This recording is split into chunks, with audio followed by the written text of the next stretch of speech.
आम्ही नुसतं असं कागदावरती बोलत नाही, आम्ही गेल्या 7 वर्ष करून दाखवले. आज जर तुम्ही गेल्या 7 वर्षाचा अभ्यास केला तर मतदारांनी एक लक्षात ठेवा की आम्ही कंटिन्यू तुमच्या बरोबर काम करतो. 24 तास आणि 30 दिवस बरोबर तुमच्या बरोबरच आहे, म्हणजे 7 वर्ष झाली. तर तुम्ही जरा विचार करा की बाबा की आपल्या भागाचा विकास करायचा असेल तर प्रहार जनशक्ती पक्षाशिवाय आणि बच्चूभाऊ कडू साहेबाशिवाय आपल्याला पर्याय नाही. तेच एक असे नेते आहेत की फाईट करून आणू शकतात. तुम्ही कुठल्याही अशा गोष्टीचा विचार करू नका की मोठा पक्ष नाही, छोटा पक्ष नाही. इच्छाशक्ती असेल तर चांगलं होतं. आजपर्यंत मोठमोठ्या पक्षाला तुम्ही मतदान केले, त्याची काय परिस्थिती तुम्ही बघताय.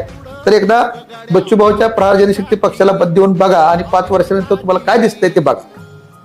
आणि आम्ही पूर्ण अजेंडा तुमच्या समोर मांडलाय की बाबा की आम्ही काय करणार आहे, कसं करणार आहे. अशी कुठलीच गोष्ट हो असा पाणी आणू पाणी करू असं आम्ही काय बोललो नाही.